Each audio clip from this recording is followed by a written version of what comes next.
આ પહેલા લોકસભાથી લાઈવ મળી રહ્યા છે ગૃહમંત્રી सीधा पहुंचे છે ત્યાં।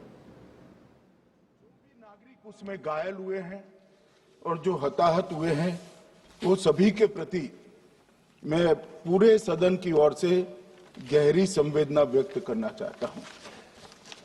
माननीय अध्यक्ष जी, कल से यहां पर पक्ष और विपक्ष दोनों की चर्चा चल रही है और स्वाभाविक है जब इस तरह की नृशंस घटना घटे देश में तब इस पर मुक्त चर्चा भी होनी चाहिए, चिंतन भी होना चाहिए, आगे न हो इसकी व्यवस्था की भी चिंता होनी चाहिए। माननीय अध्यक्ष जी, मैं विषय पर आने से पहले आपके माध्यम से सदन को और सदन के माध्यम से पूरे देश को ऑपरेशन महादेव जो कल एक हुआ है इसकी जानकारी देना चाहता हूं। माननीय अध्यक्ष जी, कल ऑपरेशन महादेव में सुलेमान उर्फे फैजल जट, अफगान और जिब्रान, 3 आतंकवादी सेना, सीआरपीएफ और जम्मू कश्मीर पुलिस के संयुक्त अभियान में ऑपरेशन महादेव में मारे गए। और माननीय अध्यक्ष जी, ये जो सुलेमान है ए श्रेणी का लश्कर ए तोयबा का कमांडर था। पहलगाम हमले में और गगनगिर आतंकी हमले में वो लिप्त था। इसके ढेर सारे सबूत हमारी एजेंसियों के पास है। अफगान ए श्रेणी का लश्कर ए तैयबा का आतंकवादी था और जिब्रान भी ए ग्रेड आतंकवादी था। और माननीय अध्यक्ष जी, मैं सदन को और सदन के माध्यम से पूरे देश को बताना चाहता हूं, जिन्होंने बैसरण घाटी में हमारे प्रवासियों को, नागरिकों को मारा था, ये तीनों आतंकवादी ये थे और तीनों मारे गए।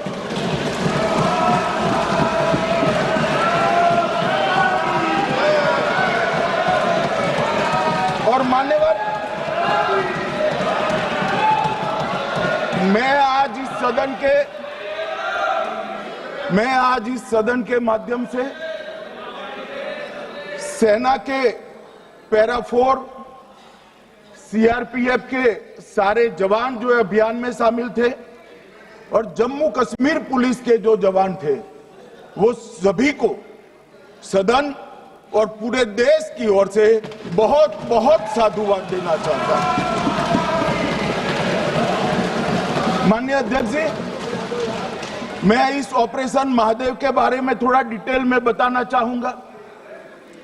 ऑपरेशन महादेव की शुरुआत 22 मई 2025 को, एक प्रकार से तो जिस दिन हत्या हुई थी उसी दिन रात को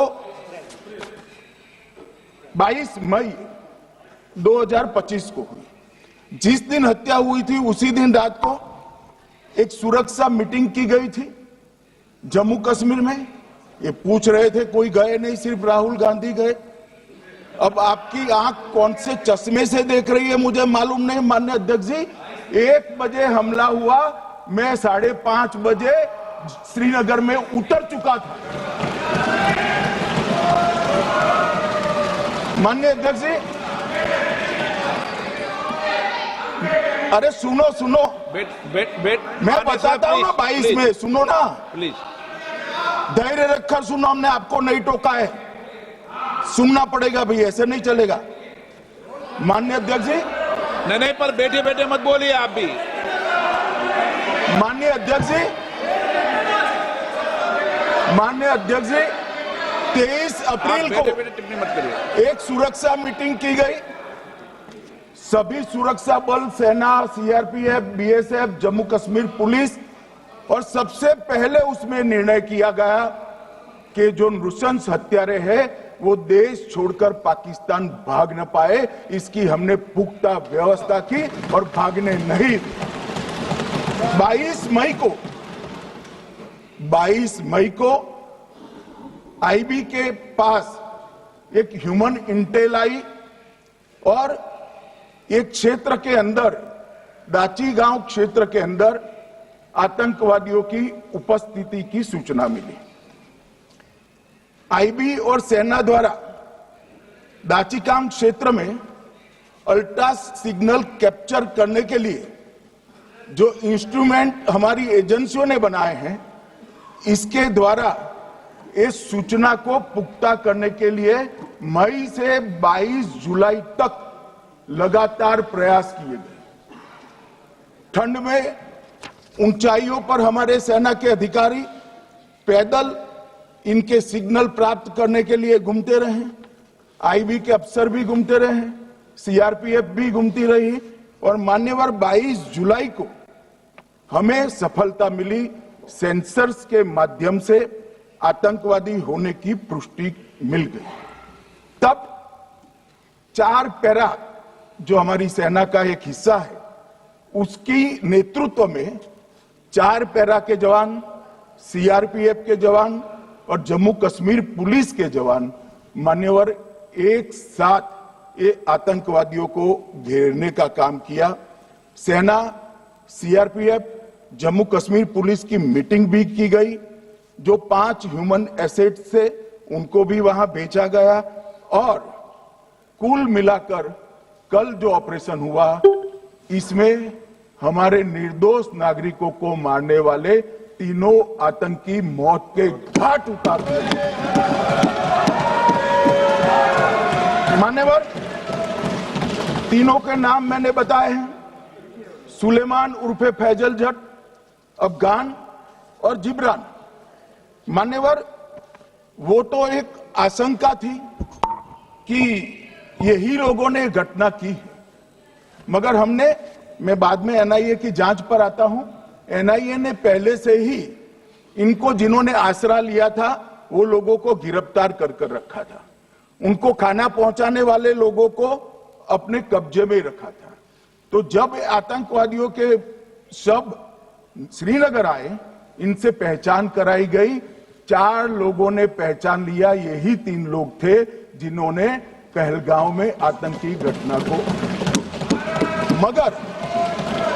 मगर हमने इस पर भी भरोसा नहीं किया मान्यवर, कोई जल्दबाजी नहीं की। हमने जो आतंकी घटना स्थान से कारतूस मिले थे, वो कारतूस का एफएसएल रिपोर्ट पहले से कराकर रखा था और चंडीगढ़ सेंट्रल एफएसएल के अंदर बैलिस्टिक रिपोर्ट के आधार पर उनका रिपोर्ट तैयार था। जब ये कल आतंकवादी मारे गए, इनकी 3 राइफलें पकड़ी गई। एक M9 अमेरिकन राइफल थी और 2 AK-47 राइफल थी।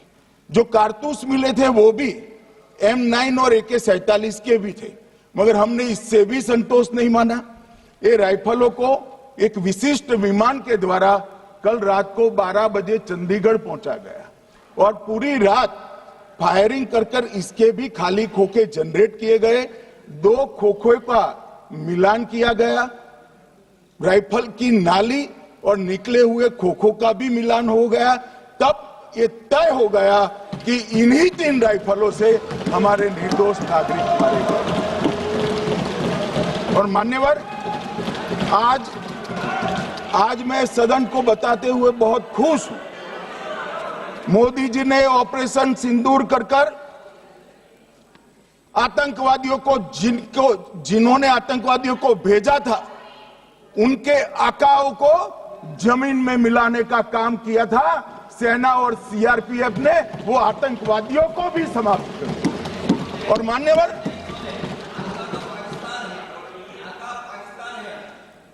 कौन पाकिस्तान से आपकी बात होती है क्या? अरे बैठ जाओ भाई।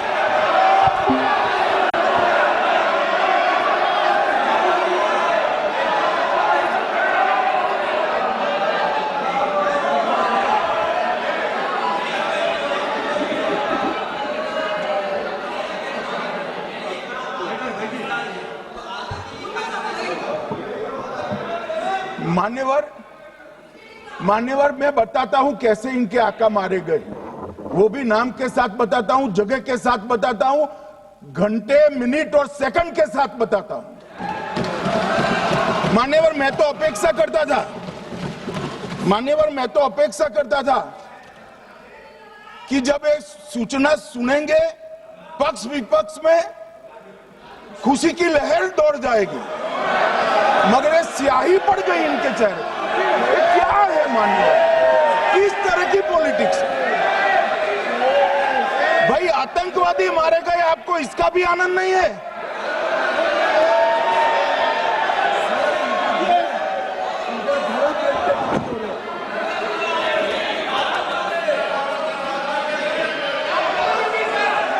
अखिलेश जी बैठ जाइए, मेरा पूरा जवाब सुनिए, आपका सब जवाब आ जाएगा। भाई आप आतंकवादियों का धर्म देखकर दुखी मत होइए।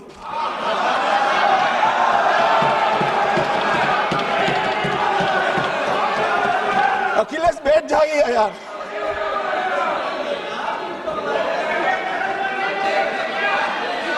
अखिलेश जी बैठ जाइए।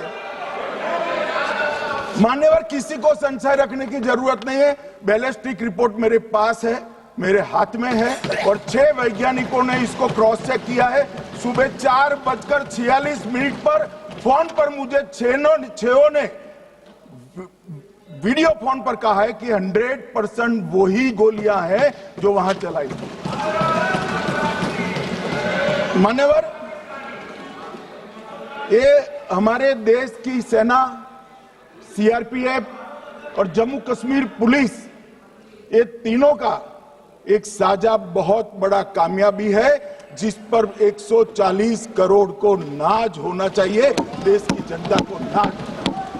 मान्यवर मैं तो गया था वहां पर, जब ये घटना हुई दूसरे दिन इनके परिजनों को मिला था। 6 दिन की शादी वाली बच्ची विधवा होकर मेरे सामने खड़ी थी। आज तक मैं वो दृश्य नहीं भूल सकता। मगर आज सारे परिजनों को मैं कहना चाहता हूं कि मोदी जी ने ऑपरेशन सिंदूर से भेजने वालों को भी मारा, और हमारे सुरक्षा बलों ने जिनको भेजा था उनको भी मारा, और एक ऐसा सबक सिखाया है कि आने वाले कई दिनों तक कोई ऐसी हिम्मत नहीं कर पाएगा। मान्यवर मैं थोड़ा एनआईए की जांच के बारे में भी बताना चाहूंगा। मान्यवर जिस दिन लश्कर-ए-तोयबा ने और इसके आउटफिट TRF ने इसकी जिम्मेदारी ली, उसी दिन हमने तय कर लिया था कि ये जांच एनआईए को सौंप दी जाएगी, क्योंकि एनआईए आतंकवाद के केसों की जांच के लिए, वैज्ञानिक तरीके से जांच करने के लिए और सजा कराने के लिए महारत हासिल की हुई विश्व मान्य एजेंसी है, जिसका सजा कराने का दर 96% से ज्यादा है। मान्यवर हमने तुरंत ही इसकी जांच एनआईए को दे दी। हमने पूरी व्यवस्था की, सेना, बीएसएफ, सीआरपीएफ और जम्मू कश्मीर पुलिस ने, कि लोग देश छोड़कर भाग न जाए। और मान्यवर इसकी जांच की शुरुआत हुई। एक थकाने वाली बहुत लंबी जांच हुई है। जांच के दौरान मृतक के परिजन जो साथ में थे उनको सभी को चर्चा किए गया, पर्यटकों, खच्चर वालों, पोनी वालों, फोटोग्राफर, कर्मचारियों, विभिन्न दुकान में काम करने वाले लोगों, कुल मिलाकर 1055 लोगों की लंबी 3000 घंटे से ज्यादा पूछताछ इंफॉर्मेशन के लिए की गई, और इस सबको वीडियो पर रिकॉर्ड कर दिया गया। और बाद में इसके आधार पर स्केच बनाया गया, और ढूंढते 22/6/25 को एक बशीर की पहचान की गई और परवेज की पहचान की गई, जिन्होंने आतंकवादी घटना के अगले दिन आतंकवादियों को शरण दी थी। उनको अपने ढोक में रखा था। वो दोनों को गिरफ्तार कर लिया गया, अब वो हमारी कस्टडी में है। दोनों गिरफ्तार अपराधियों ने खुलासा किया कि 21/4/25 की रात को 8 बजे 3 आतंकवादी बेसरन से लगभग 2 किलोमीटर दूर स्थित परवेज ढोक में आए थे। आतंकवादियों के पास AK-47 और M9 कार्बाइन थी। जो 2 आतंकवादियों ने काली पोशाक पहनी थी और एक ने छद्म वेश किया था। खाना खाया, चाय पी और ढोक से निकलते वक्त कुछ खाना, नमक, मिर्च और मसाले लेकर वो चले गए। मान्यवर, उस वक्त हमने जिन खोखो को रिकवर किया था, इसको हमने चंडीगढ़ FSL में टेस्टिंग के लिए भेज दिया और जब चंडीगढ़ FSL में टेस्टिंग के लिए भेजा गया तो वही राइफल से एप्को आतंकी हमला हुआ था, वो भी निश्चित हुआ।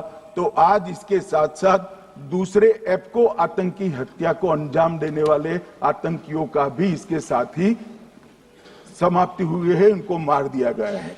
मान्यवर, और इसके बाद में स्केच बनाया गया। गिरफ्तार किए गए दोनों आरोपियों की माता जो थी, उन्होंने ये तीनों आतंकियों के मृतदेहों को पहचान लिया है। दोनों आतंकवादी घटना में साथ लेने वाले उनके साथियों ने भी पहचान लिया है और अब उसकी FSL की पुष्टि भी आज सुबह 4 बजे हो गई थी। अब मैं जांच का पूरा ब्यौरा बताना चाहता हूं। मान्यवर, ये हमले में 3 पाकिस्तानी आतंकवादी थे।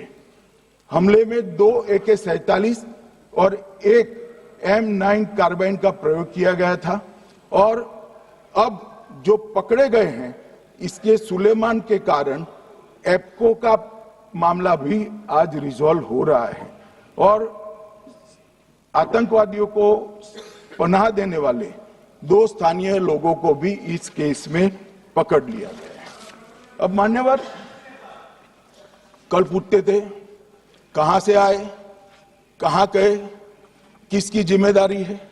भाई, जिम्मेदारी हमारी ही है, हम सरकार में हैं, हमारी ही जिम्मेदारी है।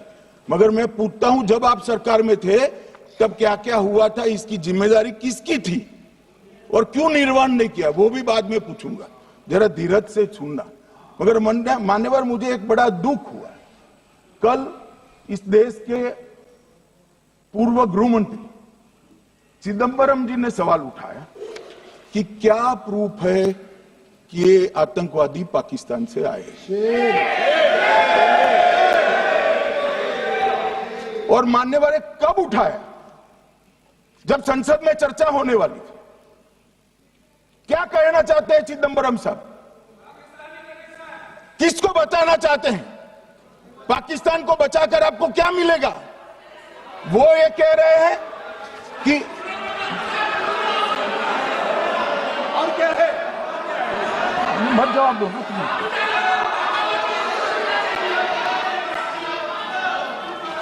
मान्यवर, हमारे पास, मैं आज चिदंबरम साहब को कहना चाहता हूं, मैं आज चिदंबरम साहब को आपके माध्यम से कहना चाहता हूं, हमारे पास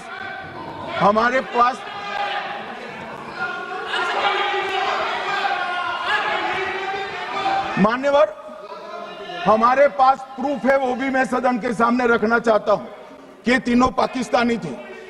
3 में से 2 के पाकिस्तान के वोटर नंबर भी आज हमारे पास उपलब्ध है। मान्यवर, ये राइफलें हैं, ये राइफलें भी हमारे पास उपलब्ध है।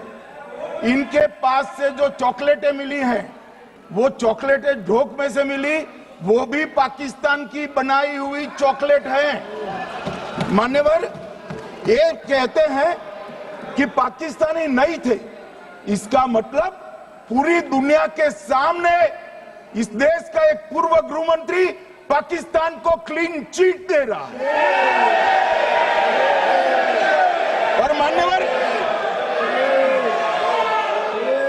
और मान्यवर, वो पाकिस्तानी आतंकवादी नहीं थे, ऐसा बोलकर श्री चिदंबरम अगर पाकिस्तानी आतंकवादी नहीं थे तो पाकिस्तान पर हमला क्यों किया, वो भी सवाल खड़ा कर रहे हैं।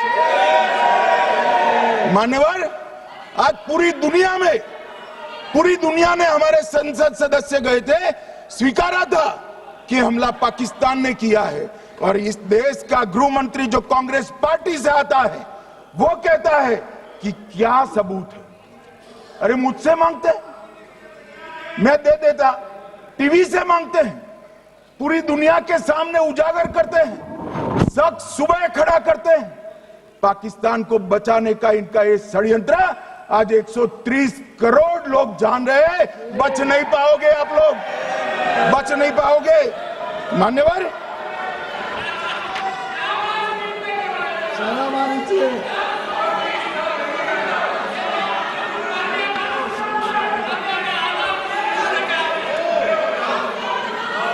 मान्यवर,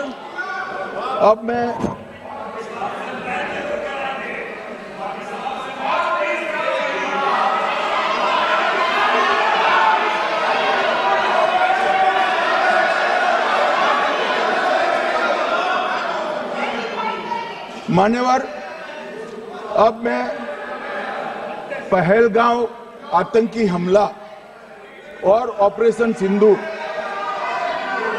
ये दोनों घटनाक्रम के लिए मान्यवर ये अभी से थक जाते हैं।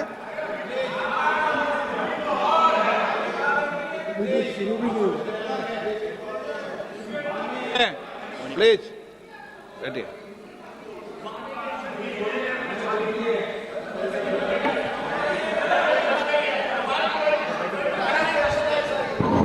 मान्यवर, मैं आपके माध्यम से कहना चाहता हूं, थोड़ा धैर्य रखे भैया, अभी तो शुरू हुआ है, अभी तो शुरू हुआ है। मान्यवर, मैं पहलगांव आतंकी हमला और ऑपरेशन सिंदूर के बारे में पूरा घटनाक्रम बताना चाहता हूं। कल ढेर सारे सवाल उठाए। वैसे तो मुझे लगता था कि कल रक्षा मंत्री जी के भाषण के बाद शायद कांग्रेस पार्टी सपोर्ट में भाषण देना शुरू करेगी, और अगर थोड़ी बहुत जनता की इच्छा की परख होती तो वो ही करते, मगर नहीं करा, क्योंकि रक्षा मंत्री जी ने बहुत बारीकी से ऑपरेशन सिंदूर की सफलता, इसकी जरूरियात, इसकी प्रासंगिकता और इसके परिणाम, इसके बारे में बहुत अच्छे तरीके से सदन के माध्यम से पूरी देश की जनता के सामने रखा जाए। मगर फिर भी उन्होंने बहुत सारे सवाल किए। अब सवाल किए हैं तो मुझे जवाब देना भी पड़ेगा, उनको सुनना भी पड़ेगा। मान्यवर, मैं पूरा घटनाक्रम बताना चाहता हूं। मान्यवर, 22 अप्रैल को पहलगांव में आतंकवादी हमला हुआ। इसमें 26 लोग मारे गए, 25 भारतीय और 1 नेपाली नागरिक। हमने उसी वक्त मैं श्रीनगर जाने के लिए निकल गया। रात को ही सुरक्षा बलों की मीटिंग कर ये भाग न पाए इसकी व्यवस्था की। माननीय मोदी जी ने 23 और 30 अप्रैल को सीसीएस की मीटिंग चेयर की। ये कह रहे हैं, मैं आज बताना चाहता हूं कि सीसीएस की 23 अप्रैल की मीटिंग में क्या हुआ। सबसे पहला कांग्रेस पार्टी का ब्लंडर था सिंधु जल संधि, इसको स्थगित करने का काम नरेंद्र मोदी जी ने। हमने अटारी के माध्यम से एकीकृत जांच चौकी जो चलती थी उसको बंद कर दिया। पाकिस्तानी नागरिकों के सार्क वीजा को सस्पेंड कर सभी को वापस पाकिस्तान भेजने का काम किया। पाकिस्तान स्थित उच्चायोग में रक्षा, सैन्य, नौसेना के सलाहकारों को अवांछनीय व्यक्ति घोषित किया। संख्या को 55 से घटाकर 30 किया और सीसीएस ने ये संकल्प लिया कि जहां पर भी ये आतंकवादी छुपे हैं उनको और उनकी ट्रेनिंग करने वाले अड्डों को सेना, पुलिस,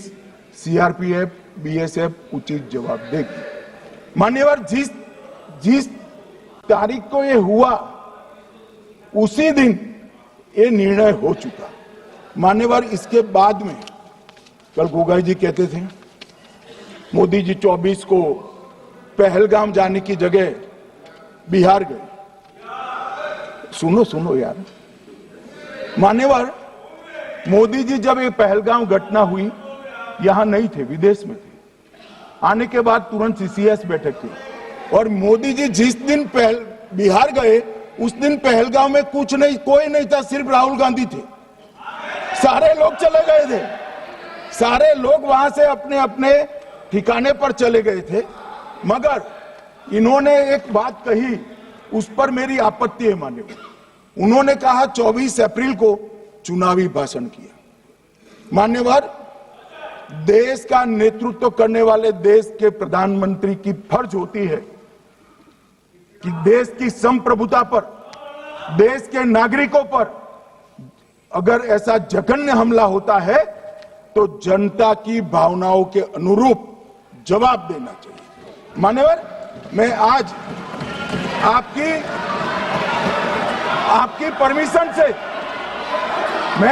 परमिशन से मोदी जी के बिहार भाषण के कुछ अंश पढ़ना चाहता हूं। कोट अनकोट है। 22 अप्रैल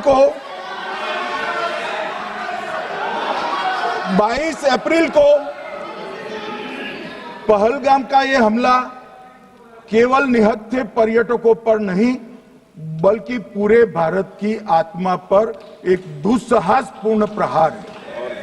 आतंकवाद के प्रति दृढ़ और कड़ा रुख, आतंकियों और इसके हमले की साजिश रखने वालों की कल्पना से भी बढ़कर उनको सजा दी जाए।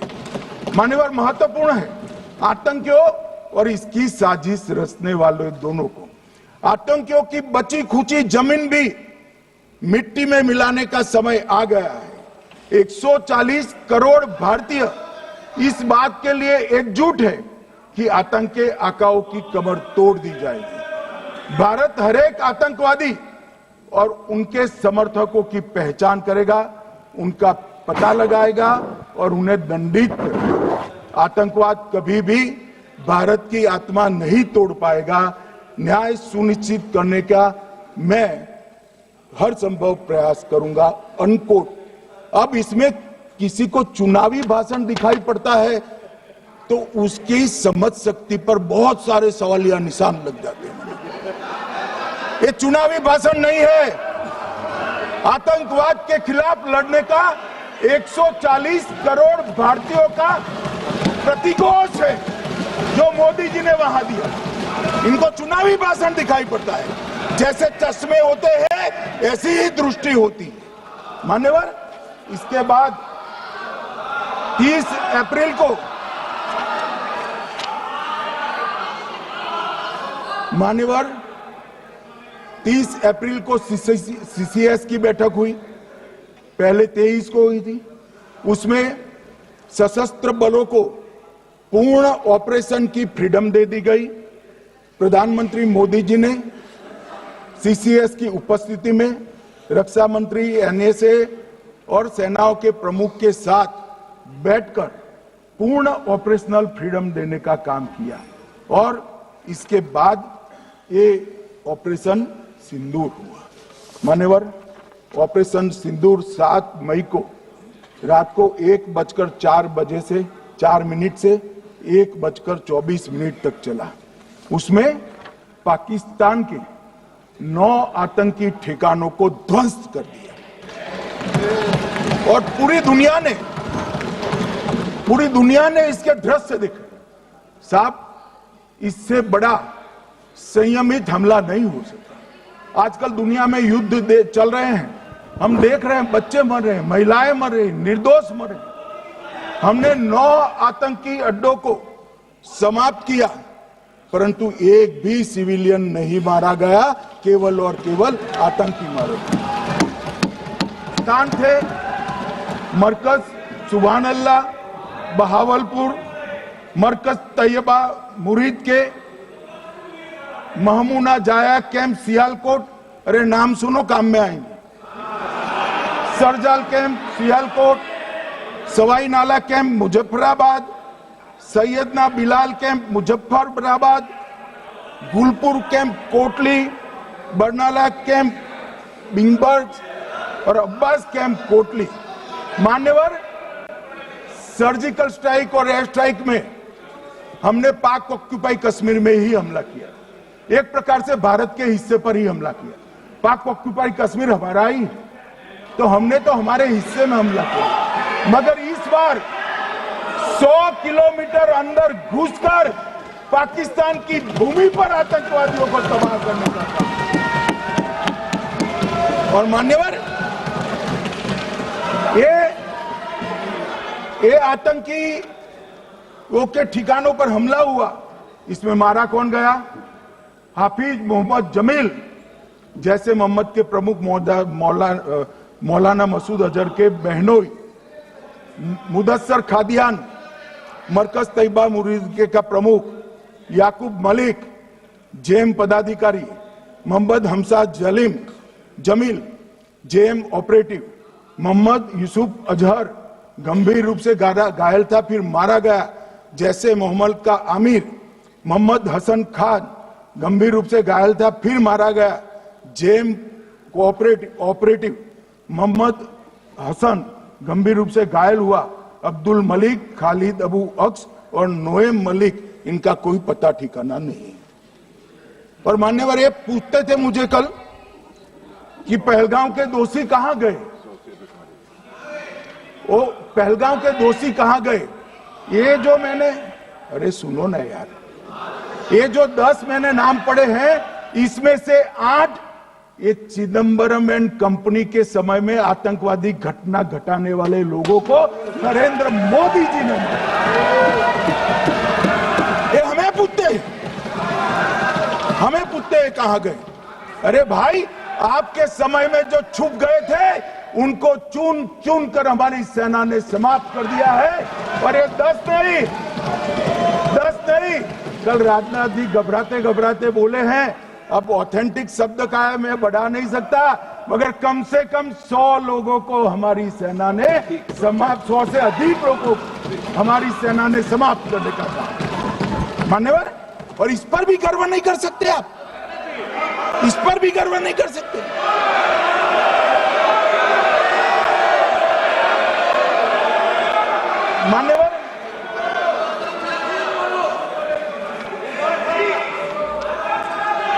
मान्यवर, 7 मई को 1:26 पर 22 मिनट पर ये हमारा काम समाप्त हो गया। हमारे डीजीएमओ ने उनके डीजीएमओ को बता दिया कि भाई, हमने आतंकवादी हमलों पर स्थानों पर सिर्फ हमला किया है, इनके हेडक्वार्टर पर हमला किया है, जो हमारा आत्मरक्षा का अधिकार है। पूरी दुनिया इसको एक्नॉलेज करती है। ऐसा नहीं हो सकता है मनमोहन सिंह के समय की तरह कि वो आकर मारेंगे और हम चुपचाप बैठे रहेंगे और जाकर चर्चा करेंगे। ये नरेंद्र मोदी सरकार, ऐसा नहीं हो सकता। मान्यवर, उरी में हमला हुआ, हमने सर्जिकल स्ट्राइक किया। पहलगाम में हमला हुआ, एयर स्ट्राइक करा, और अरे पुलवामा में हुआ, एयर स्ट्राइक करा, और पहलगाम में हमला किया। 100 किलोमीटर अंदर जाकर 9 अड्डों और 100 से ज्यादा आतंकवादी को समाप्त। मान्यवर, अब देखिए, हमने तो हमला किया था पाकिस्तान स्थित टेररिस्ट ठिकानों। अब पाकिस्तान से गलती हो गई, टेररिस्ट ठिकानों पर जो हमला किया था उसको वो अपने पर का हमला मान बैठे, और पूरी दुनिया में कहते थे कि हमारा टेररिज्म से कोई लेन देन नहीं है। ये तो अब ऐसे ही ग्रुप करते, हम तो विक्टिम है, जो मनमोहन सिंह ने सर्टिफाइड भी कर दिया था कि ये भी विक्टिम है। मान्यवर, मगर दूसरे दिन इनकी श्रद्धांजलि का कार्यक्रम हुआ और पाकिस्तान को मालूम नहीं पड़ा कि ये पूरी दुनिया देखेगी।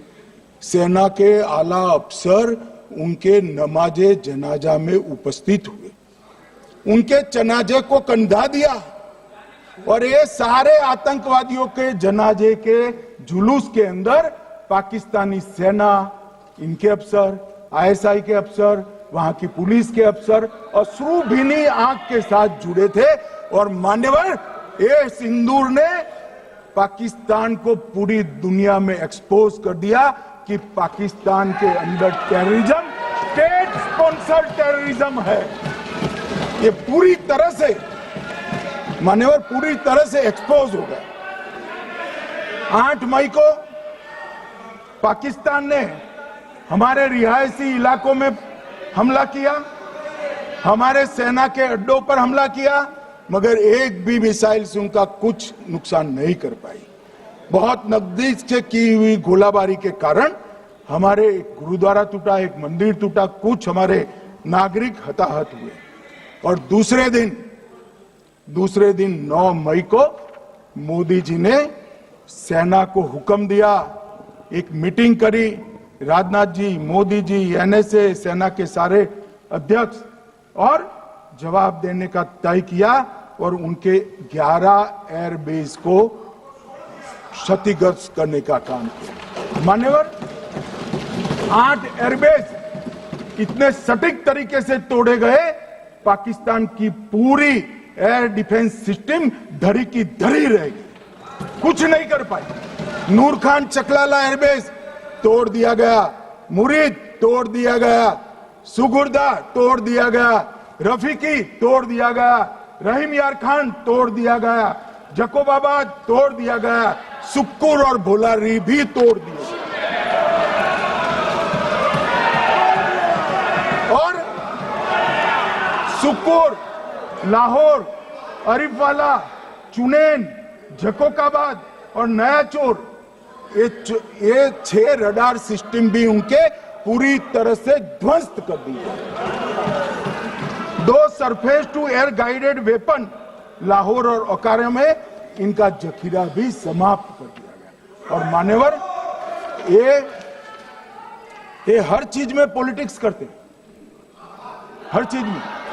जब उन्होंने हमारे रिहायशी इलाकों पर हमला किया, फिर भी हमने इनके रिहायशी इलाकों पर हमला नहीं किया, सिर्फ इनके एयरबेस और एयर डिफेंस सिस्टम को निशाना बनाया और उनकी आक्रमण करने की क्षमता को पंगु कर रख दिया।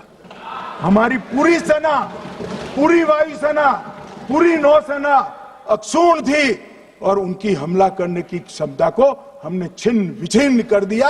पाकिस्तान के पास शरण में आने के अलावा और कोई चारा ही नहीं था। इसलिए मान्यवर, इसलिए 10 मई को डीजीएमओ ने, पाकिस्तान के डीजीएमओ ने भारत के डीजीएमओ को फोन किया और 5 बजे हमने इस संघर्ष को विराम किया। अब मान्यवर,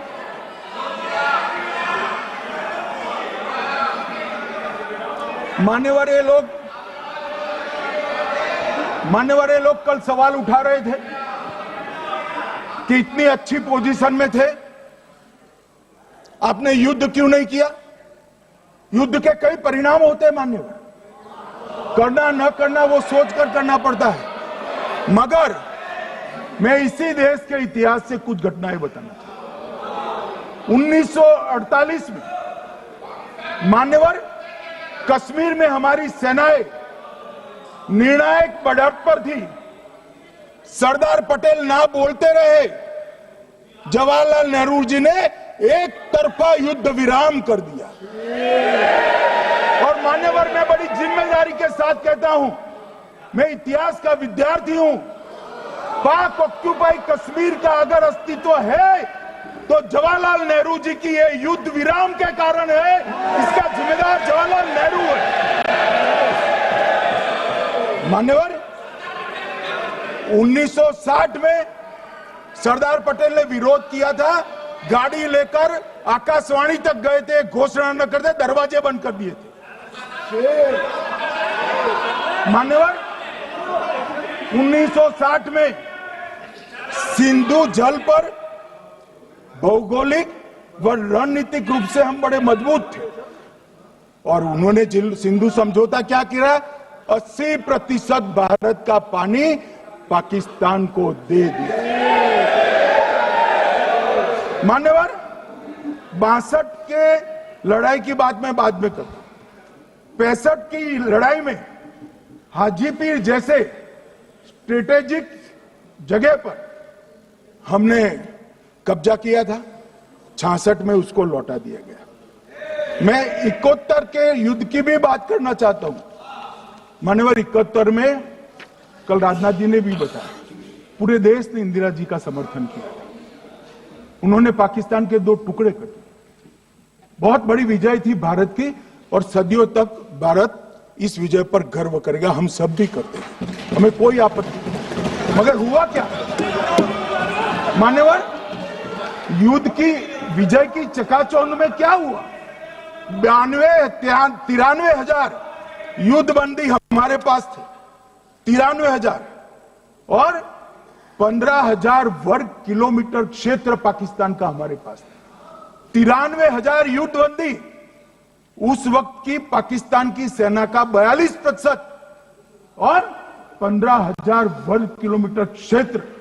मगर शिमला में समझौता हुआ, पाक ऑक्यूपाई कश्मीर मांगना ही भूल गए। अगर उस वक्त पाक ऑक्यूपाई कश्मीर मांग लेते, न रहेगा बांस, न बजती बांसुरी। ये कैंप तोड़ने की जरूरत न पड़ती साहब आपको, हमको। मान्यवर, इतना ही नहीं, पाक ऑक्यूपाई कश्मीर तो नहीं लिया, मांगना ही भूल गए। 15,000 वर्ग किलोमीटर की जीती हुई भूमि भी वापस दे दी। तय हुआ था पाकिस्तानी नरसंहार के लिए युद्ध अपराध न्यायाधिकरण बनेगा, नहीं बना। सेना ने पूर्वी पाकिस्तान में नरसंहार किया था। 195 पाकिस्तानी अधिकारियों पर मुकदमा चढ़ना था। भुट्टो अपने साथ इंदिरा जी के सामने से छुड़ा कर ले गए। जनरल मानेकशॉ का एक कोट अनकोट कहता हूं, जनरल मानेकशॉ का, जो एक प्रकार से आर्किटेक्ट माने जाते हैं बांग्लादेश विजय के, इन्होंने कहा कि भुट्टो ने भारत के नेतृत्व को मूर्ख बनाया। अब जो शब्द है, मैं आप कोट अनकोट है, इसमें मेरा कुछ नहीं है, ये लोग गुस्सा न हो सकते। I told her into bracket Indira Gandhi, Indira ji को कहा, that he into bracket Bhutto के लिए, he has made monkey out of you. समझ में आता है? ये फील्ड मार्शल साहब ने कहा है मान्यवर, और ये हमें सिखा रहे, ये नहीं किया, वो नहीं किया, फलाना नहीं किया, ठिकाना नहीं किया। अरे भाई, आप तो पाकिस्तान को क्लीन चिट दे रहे हो कि पाकिस्तान ने हमला ही नहीं किया है। क्या अधिकार है आपको पूछने का? कोई अधिकार नहीं है साहब। देखिए क्या होता है, मैंने कहा पाकिस्तान को क्लीन चिट दे रहे हो, तो कनी मोदी जी कह रही है कि नहीं, हम नहीं दे रहे। कनी मोदी जी, माननीय अध्यक्ष जी, आपके माध्यम से मैं कनी मोदी को बताना चाहता हूं, माननीय सदस्य जी को, कि वो कह रही है हमने नहीं दिया, मगर जिसके साथ बैठते हो उसका दोस्त तो आपके सर पर आएगा ना। चिदंबरम जी कर रहे हैं, आपके राज्य से है, कांग्रेस के प्रमुख नेता है, देश के पूर्व गृह मंत्री कह रहे हैं कि पाकिस्तान ने आतंकवादी नहीं भेजे थे। क्या क्लीन चिट देना चाहते? किसी को अधिकार नहीं है साहब यहां आतंकवाद पर बोलने का, किसी को अधिकार नहीं। मान्यवर, मैं अब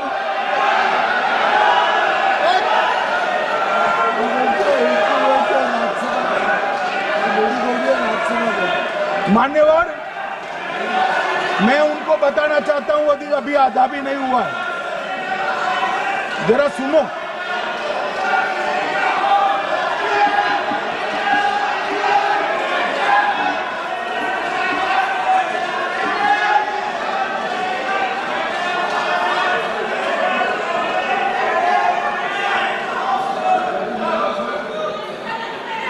मान्यवर,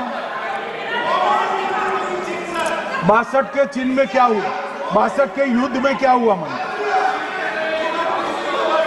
ये अभी कल कुछ कांग्रेस के सदस्य चीन का सवाल पूछ रहे थे, मैं आज पूछना चाहता हूं 62 के युद्ध में क्या हुआ? हाँ? अब कहते नहीं है कि एमओयू में क्या था, ये तो बताओ भाई, क्या एमओयू किया था राजीव गांधी फाउंडेशन ने? और जब डोकलाम में हमारे सेना के जवान चीन की सेना के सामने आंख में आंख डालकर बैठे थे, वो चीन के राजदूत के साथ राहुल गांधी मीटिंग कर रहे थे। ये मान्यवर ऐसा नहीं है। जवाहरलाल नेहरू, सोनिया गांधी, राहुल गांधी, तीन पीढ़ी तक के चीन का प्रेम उतरता जा रहा है। मान्यवर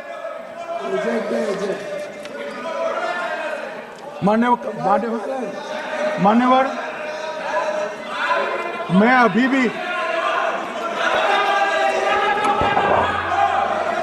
भी एक बात इस महान सदन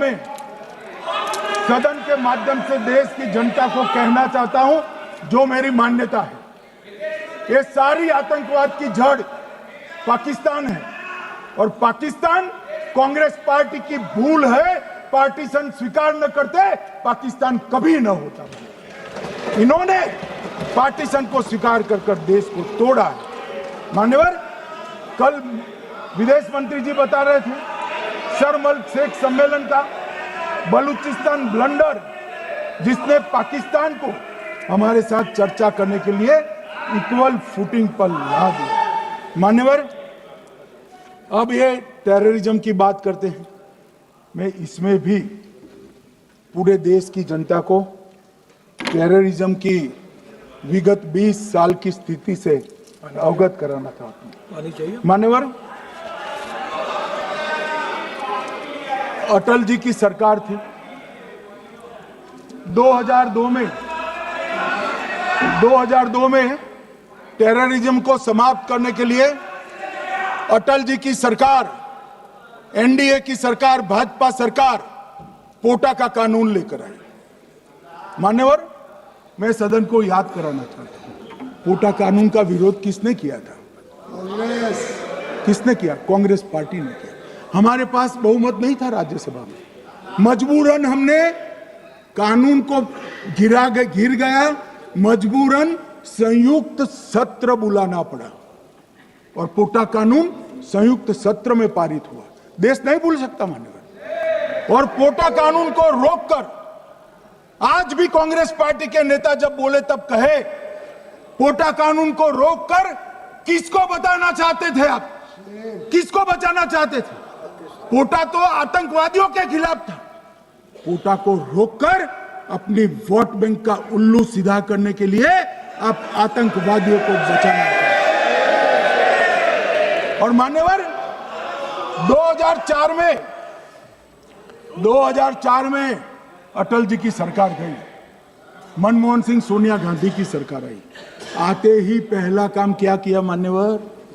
पहली ही कैबिनेट में पोटा कानून को रद्द कर दिया। मैं फिर से पूछता हूं, किसके फायदे के लिए कांग्रेस पार्टी ने पोटा कानून रद्द किया? जवाब दीजिए जरा यहां पर। और मान्यवर, इसके बाद क्या हुआ? 2004 के दिसंबर में पोटा कानून रद्द हुआ। 2005 में अयोध्या में रामलल्ला के टेंट पर हमला हुआ, आतंकवादी मारे गए। मुंबई लोकल ट्रेन 2005 में रामलल्ला पर हमला, 6 में मुंबई ट्रेन में बम धमाके 187 लोग मारे गए। 2006 डोडा उधमपुर में हिंदुओं पर हमला, 34 लोग मारे गए। 2007 हैदराबाद 44 लोग मारे गए। 2007 यूपी लखनऊ वाराणसी 13 लोग मारे गए। रामपुर सीआरपीएफ कैंप, वहां पर हमला हुआ 2008 में। 2008 में श्रीनगर के आर्मी के काफिले पर हमला हुआ, 10 सुरक्षा बल मारे गए। मुंबई आतंकी हमला 2008 में हुआ, 246 लोग मारे गए। जयपुर में 8 बम धमाके हुए, 64 लोग मारे गए।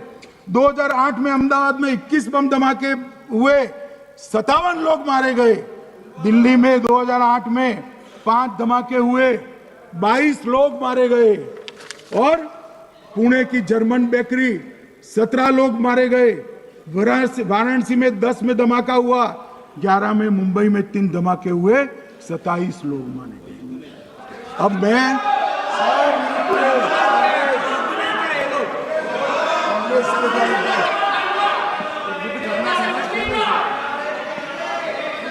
मान्यवर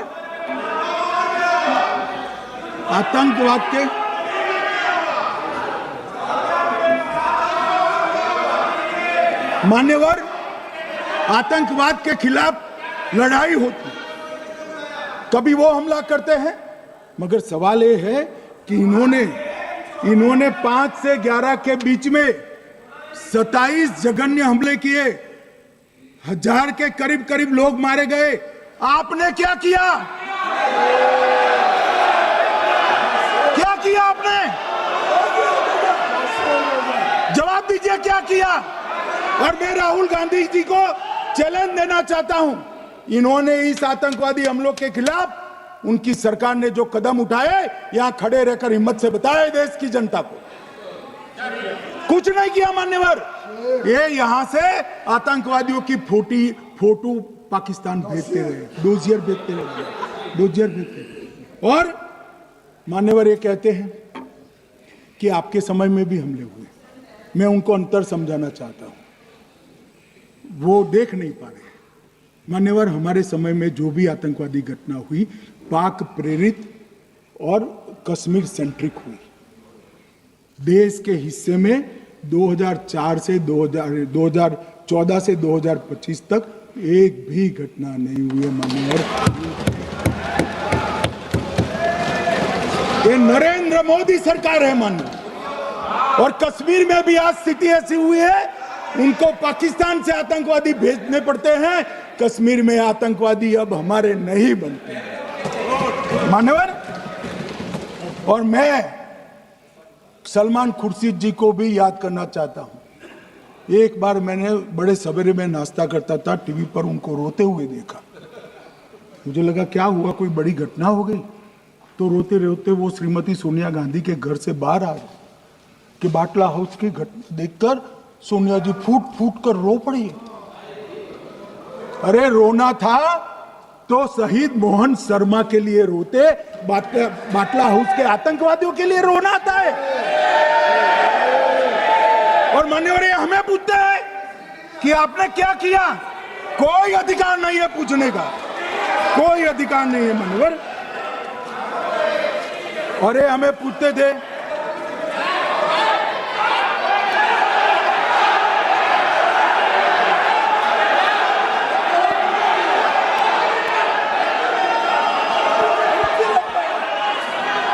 मान्यवर, अभी 25% बाकी।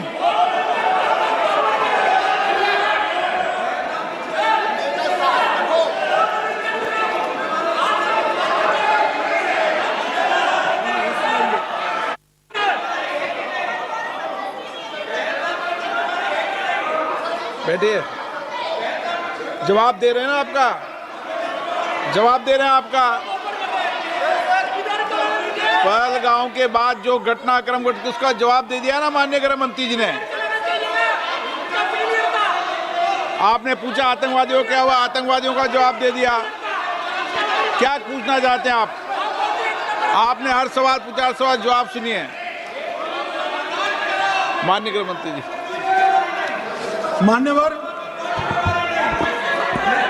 मान्यवर, इन लोगों को कल ऐसा था कि ये जो बेसरन के गुनहगार है वो पाकिस्तान भाग गए।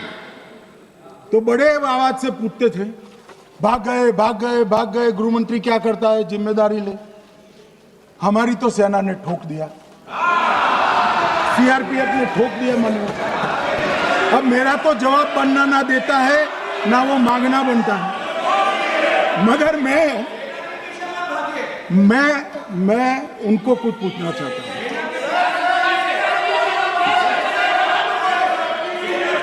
मान्यवर,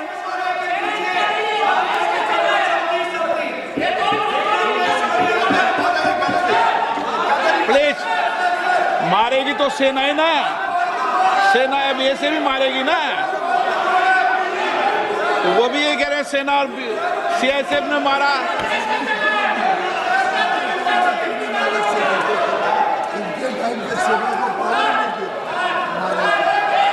मान्यवर ये कहते हैं, साहब इसको बिठाओ जरा।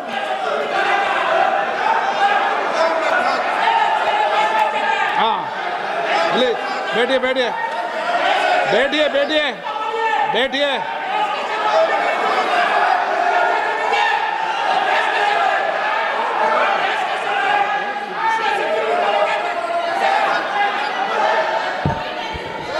सबको मान्यवर ये लोग मुद्दा उठाना चाहते हैं तो जरूर उठाए।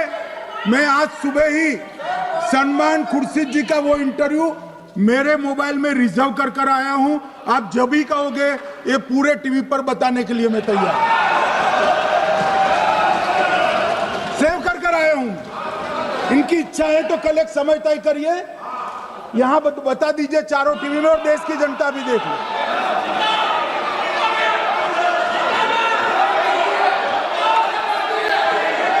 मान्यवर कह रहे हैं बताओ, आप बताओ, बताना है या नहीं बताना? ले पूछो ना उनको। Please please.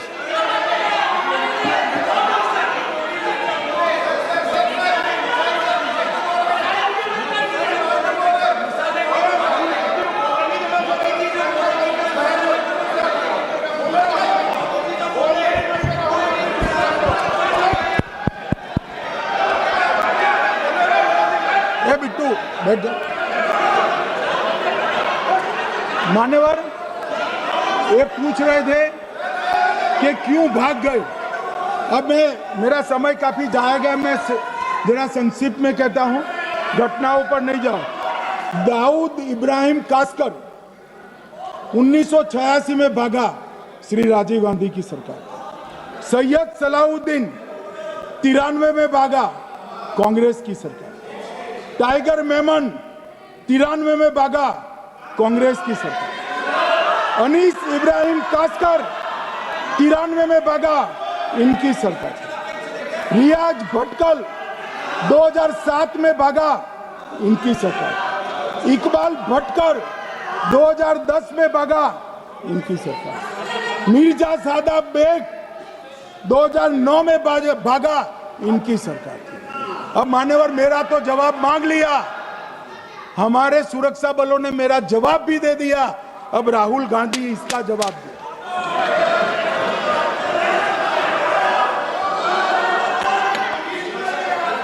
मान्यवर अब मैं कश्मीर के विषय में मैं बात करना चाहता हूं। कल कहते थे कि गृह मंत्री ने भाषण किया था कि 370 की कलम जाएगी तो आतंकवाद कम हो जाएगा। क्या हो मान्यवर, मेरा हिसाब देना बनता है। हम भारतीय जनता पार्टी के कार्यकर्ता हैं, ये नरेंद्र मोदी जी की सरकार है, हम जवाबदेह होते हैं जनता के प्रति, संसद के प्रति और देश के हितों के प्रति। मैं आज देश की जनता के सामने 2004 से 14 और 2015 से 25 10-10 साल का लेखा जोखा रखना चाहता हूं। 2004 से 14 में अखंड सोनिया मनमोहन की सरकार थी 10 साल की, और 15 से 25 अखंड रूप से नरेंद्र मोदी जी की सरकार। कश्मीर में टेरर इंसिडेंट 7217 हुए थे 2004 से 14 में। 70% की कमी के साथ 2150 हो गए 1525। नागरिकों की मृत्यु 2004 से 14 में 1770 हुई, 2015 से 25 में कम होकर 357 हो गई, 80%। सिक्योरिटी फोर्सेस की मृत्यु 1060 हो गई उस वक्त, और हमारे समय में 542 हुई, और टेररिस्टों की मृत्यु में 123% की वृद्धि हुई। ये हमें पूछ रहे हैं क्या हुआ? आंकड़े से भाग नहीं सकते भाई, आंकड़े से भाग नहीं सकते।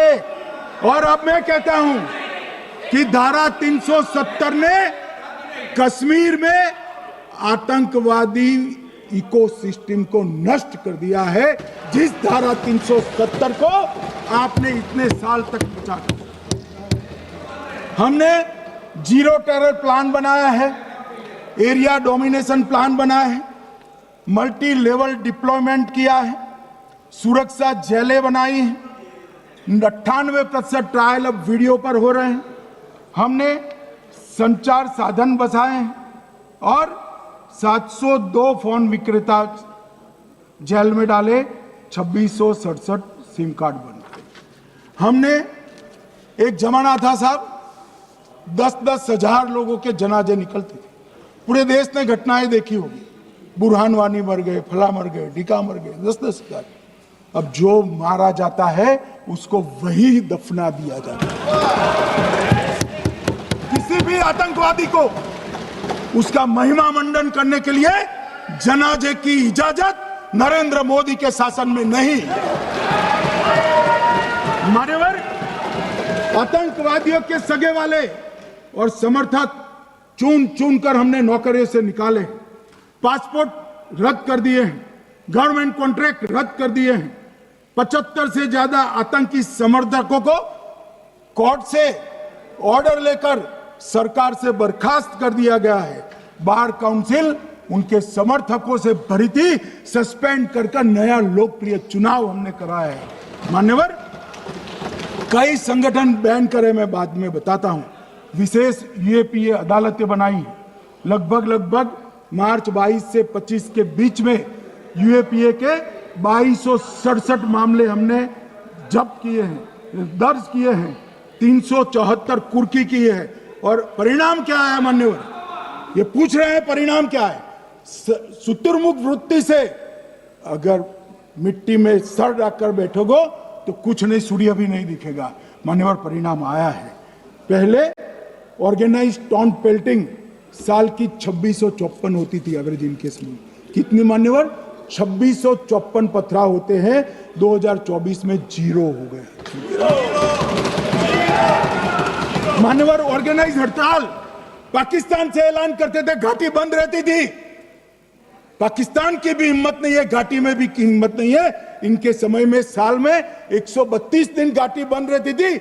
अब ऑर्गेनाइज हड़ताल 3 साल से 0 है। मान्यवर, टॉन्ट पेल्टिंग में नागरिकों की मृत्यु हर साल 112 होती थी। 3 साल से नागरिकों की मृत्यु 0 है। मान्यवर, जख्मी होते थे 6235 लोग टॉन्ट पेल्टिंग में, आज 0। मान्यवर, आज मैं बताता हूं, एक समय में हुर्रियत के नेताओं को यहां वीआईपी ट्रीटमेंट मिलता था। हुर्रियत के साथ चर्चा करते थे और ये हुर्रियत वाले आते थे, रेड कारपेट पूरा रोड खाली कर सीधा आता था और मनमोहन सरकार के दूत इनके साथ चर्चा करते थे। सारे हुर्रियत के कंपोनेंट हमने बैन कर दिए हैं, सारे जेल की सलाखों के पीछे। हम कोई हुर्रियत से बात करना नहीं चाहते। मैं सदन में नरेंद्र युवाओं के साथ बात करेंगे, हुर्रियत के साथ बात। मान्यवर, चुनाव के दौरान डर का माहौल होता था। अब 98.3% मतदान हुआ पंचायत चुनाव। कांग्रेस की बंद बहिष्कार का समय बंद हो गया। सेपरेटिस्ट बात करना चाहते थे, अब वो नहीं कर सकते। और मान्यवर, 2019 के बाद हमने कितने संगठन बैन करे, मैं बोलना चाहता हूं, थोड़ा समय चाहिएगा मान्यवर। The TRF, people's anti fascist front, Tehreek ul Mujahideen, Jamaat ul Mujahideen Bangladesh Hindustan, Jammu Kashmir Ghaznavi force, Khalistan tiger force, Hizb ut Tahrir, जमाते इस्लामी, जो जमाते इस्लामी ने पूरे पाकिस्तान के अंदर एक प्रकार से अलगाववाद का जहर घोला, वो जमात इस्लामी आज बंद कर दिया गया। Jammu Kashmir liberation front, Jammu Kashmir democratic freedom party, Muslim league Jammu Kashmir, Tehreek Hurriyat, Muslim conference सुमजी गुट, Jammu Kashmir national front, Jammu Kashmir people's freedom league, Jammu Kashmir people's league, Jammu Kashmir Ittehadul Muslimeen Awami action committee, Sikhs for justice और पॉपुलर फ्रंट ऑफ इंडिया को भी हमने बैन किया। और ये शांति ऐसे नहीं हुई है। और ये कहते हैं कि एक भी घुसपैठ नहीं होती है। कभी गए हो आप पाकिस्तान? तो कई बार गए हो गया, सीमा पर गए हो पाकिस्तान, तो कई बार गए हो। फिर से बोलता हूं, सीमा पर गए हो, सीमा के माध्यम से पाकिस्तान गए हो। हमारे जवानों की कठिनाई देखो साहब, -43 डिग्री में पहाड़ पर रहकर नदी नालों के बीच में चौकी करते हैं। कोई घुस गए तो क्या हुआ? कोई घुस गया, वो बचेगा नहीं। यहां हम उसको या तो अरेस्ट करेंगे या तो एनकाउंटर में वो मारा जाएगा, बचेगा कोई नहीं। इनको सीमा की भौगोलिक कठिनाइयां मालूम नहीं। वहां मान्यवर कई नदी नाले हैं, वेग से पानी आता है, -46 डिग्री टेम्परेचर है, नीचे सुरंगें बनाते हैं। और ये तो ऐसे कह रहे हैं घुस गए। अरे भाई, आपके मन में तो, आपके समय में तो घुसने की जरूरत ही नहीं थी। आप बुलाते थे वीजा देकर, क्यों घुसेंगे? घुसने की जरूरत ही, जैसे आप पाकिस्तान जाते हो वैसे वो यहां आते। मानवर, अब ये कैसे हमें पूछ सकते हैं? मान्यवर,